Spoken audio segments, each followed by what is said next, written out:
এই জায়গায় কিন্তু হাজার হাজার পিকনিক এসেছে, তার মাঝখান দিয়েও কিন্তু এই মানে পিকনিকের মাঝখানেও যে গোবিন্দ সেবা হয় সেটা আজকে আমাদের এই যে কাকুরা বুঝাই দিল যে হাজার হাজার পিকনিকের মাঝেও গোবিন্দ সেবা হয়। সেটা আজকে আমাদের এই যে কাকু কাকু তোমরা কোথা থেকে যাচ্ছেন? কুচবিহার থেকে যাচ্ছেন। তোমরা একটা গোবিন্দ সেবা করলেন? গোবিন্দের সেবা। আচ্ছা, এটা তো যে এই পাহাড় হচ্ছে সবাই যে পিকনিক যাচ্ছে সবাই তো মাছ মাংস মানে হাবি জাবি মদ দারু নিয়ে ওরার খাওয়া ওরা খাবে, হ্যাঁ আমার খাওয়া আমরা খাই। আমরা ওই যে গরু বাতানো গেলবার গেছি, আচ্ছা যেখানে পিকনিক আমরা ওইখানে যাই, যার যার খাওয়া দাওয়া তাই খায়। তো শুনিলেন তোমরা কাকার মুখত কথাটা। কাকা ঘর কিন্তু প্রত্যেকবারে প্রত্যেক জায়গাতে পিকনিক যায়।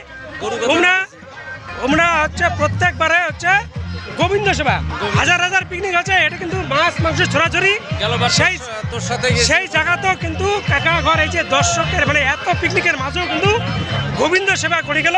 এটা কিন্তু মুই কাকার ধন্যবাদ দিন। হরে কৃষ্ণ কাকা, রাধে রাধে। রাধে রাধে। কাকার জন্য একটা লাখ সেবার এবং ভিডিওটা কিন্তু শেয়ার হওয়া চাই।